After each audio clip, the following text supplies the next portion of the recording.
जय महाराष्ट्र मित्रांनो, शारीरिक तप करणे म्हणजे काय? आता एक उदाहरण घ्या की MPSC करणारा जो विद्यार्थी आहे किंवा UPSC करणारा तो 18-20 तास सलग अभ्यासाला बसतो. तर 18-20 तास अभ्यासाला बसतो ना तो सलग, तो त्याचा शारीरिक तप आहे. किंवा एखादा मुलगा मला नोकरी लागू दे, मी देवाकडे चालत जातो डोंगरावरती, म्हणून तो काय करतो, 10 वेळा चढ उतार करतो, देवाकडे त्या डोंगरावरती जातो आणि त्याला जॉब लागतो किंवा हा 18 तास अभ्यास केल्यानंतर हा परीक्षेत पहिला येतो. असं शारीरिक तप करतात काही लोक. शारीरिक तप केल्यामुळं सक्सेस का मिळतं? तर त्याच्यामागं काय आहे, अध्याय क्रमांक 6 ज्ञानेश्वरीमध्ये याचं एक पॅरेग्राफमध्ये वर्णन केलेलं आहे आणि ते वाचल्यानंतर मला जे समजलं किंवा सुचलं ते तुम्हाला सांगतो. तर ज्यावेळी आपण शारीरिक तप करतो ना, असं एखादं उद्दिष्ट डोळ्यासमोर ठेवून, उदाहरणार्थ मला नोकरी लागली पाहिजे, मी तुझ्याकडं त्या डोंगरावरती 10 वेळा वर खाली करेन.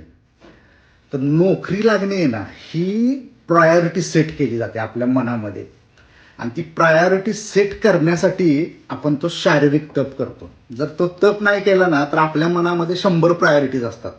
मला नोकरी लागली पाहिजे, शेतात हे पीक आलं पाहिजे, मला बायको चांगली मिळाली पाहिजे, असे 100 आपल्या इच्छा असतात. त्यातली कोणती इच्छा टॉप प्रायोरिटी आहे हे आपलं मन डिसाईड करू शकत नसतं. तर ते शारीरिक तप केल्यामुळं काय होतं, आपली प्रायोरिटी सेट होते आपल्या मनामध्ये. म्हणजे नोकरी मिळणे आणि त्यासाठी शारीरिक तप करणे, ह्या दोनच गोष्टी इथं घडल्या जातात. आणि आपलं मन काय करतं, ते शारीरिक तप करत असताना किंवा करून झाल्यानंतर फक्त त्या ध्येयाच्याच मागं लागतं. त्या ध्येयाशी अनुसरून ज्या काही करायला लागतात कृती, तेवढ्याच कृती करतो. बाकीच्या इच्छांविषयी आपलं मन त्यावेळी विचार करत नाही.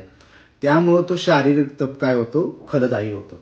म्हणून काही लोक काय म्हणतात, आता MPSC करणं 18 तास तो झाला सक्सेसफुल, तो दुसऱ्याला सांगेल आणि दुसरा काय करेल, 19 तास अभ्यास करेल, पण त्याला यश मिळणार नाही. का? कारण तिथं शारीरिक तपाबरोबर आपल्या मनात काय चालू आहे, आपल्या मनात प्रायोरिटी कोणती सेट आहे, हे मॅटर करत असतं. आता तो जर 19 तास अभ्यास करत असेल आणि आज मेसमध्ये जेवायला काय आहे हा विचार जर त्याच्या मनात येत असेल ना, तर तो शारीरिक तप कामाला येत नाही, कारण ती प्रायोरिटी त्याच्या मनात सेट झालेली नाही.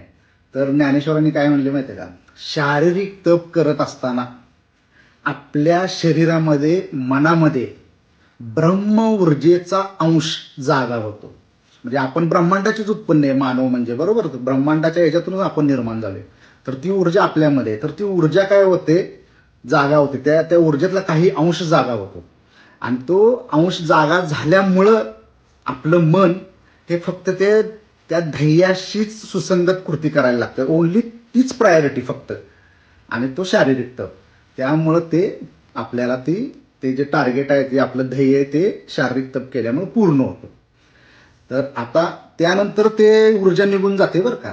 मग अध्यात्मामध्ये काय सांगितलंय की आता हा ब्रह्म ऊर्जेचा जो अंश आहे ना, हा कायम आपल्या शरीरामध्ये किंवा मनामध्ये तेवत राहण्यासाठी ब्रह्ममुहूर्तावरती उठा, 4 वाजता 5 वाजता व्यायाम करा, आंघोळ करा, मेडिटेशन करा.